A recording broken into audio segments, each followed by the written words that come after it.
CID కార్యాలయం దగ్గర ఇవాళ ఒక విచిత్రం జరిగిందండి. ఈ కార్యాలయం వెనక సిట్ కార్యాలయం అన్నమాట, స్పెషల్ ఇన్వెస్టిగేషన్ టీమ్. ఈ కార్యాలయం వెనక కొన్ని డాక్యుమెంట్స్ అన్నీ పెట్టి తగలబెడుతున్నారు ఇద్దరు.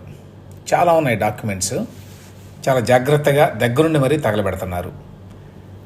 ఏమిటి డాక్యుమెంట్స్ అనేది ఒక క్లోజప్ షాట్లో కనిపిస్తుంది మనకి, అది చూద్దాం. చూడండి, క్లోజప్ షాట్లో ఇన్నర్ రింగ్ రోడ్ కేసు అని చెప్పి ఒకటి కనిపిస్తోంది, రెండవది హెరిటేజ్ అని కనిపిస్తోంది. ఈ inner ring road case Chandrababu Naidu గారి మీద పెట్టింది సిఐడి వారు. అందులో భాగంగానే హెరిటేజ్ కూడా ఉన్నది యాక్చువల్గా. మరి ఎందుకు ఈ డాక్యుమెంట్స్ అన్నీ ఇప్పుడు తగలబెడుతున్నారు? ఇంకో 2 నెలల లోపు ప్రభుత్వం మారిపోబోతోంది, అప్పుడేమైనా సమస్యలు వస్తాయని చేస్తున్నారా? ఎవరు పర్మిషన్ తోటి ఈ డాక్యుమెంట్స్ అన్నీ తగలబెడుతున్నారు? అంత క్లియర్గా inner ring road case, heritage company documents అని కనిపిస్తున్నాయి. అవి కాకుండా ఇంకేమీ ఉన్నాయి, ఎందుకంటే చాలా డాక్యుమెంట్స్ కనిపిస్తున్నాయి అక్కడ. 1-2 సార్లు తగలబెట్టారంటే, ఒకసారి తగలబెట్టారు కొన్ని డాక్యుమెంట్స్ని, మళ్ళీ తర్వాత వచ్చి మళ్ళీ తగలబెట్టారు. చాలా జాగ్రత్తగా దగ్గరుండి తగలబెడుతున్నారని. ఎవరు పర్మిషన్ ఇచ్చారు? ఇట్లా దొంగచాటుగా ఎందుకు తగలబెడుతున్నారు అనేది మరొక ప్రశ్న.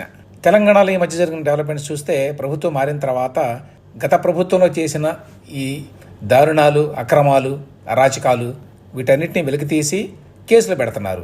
ఈవెన్ పోలీస్ శాఖలో కూడా చాలా కేసులు పెట్టారు.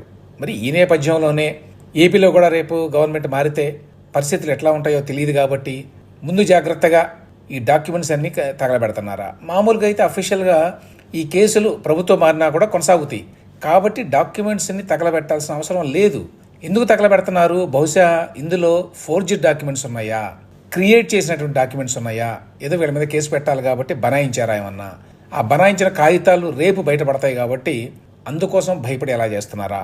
ఇట్లా చాలా ప్రశ్నలు వస్తాయండి. మరి ఈ ప్రశ్నలన్నిటికీ అధికారంలో ఉన్నవాళ్ళు, సంబంధిత అధికారులు, సిఐడి డిపార్ట్మెంట్ వారు, స్పెషల్ ఇన్వెస్టిగేషన్ టీంలో ఉన్నవారు, బాధ్యులు, వాళ్ళు చెప్పాలి సమాధానం.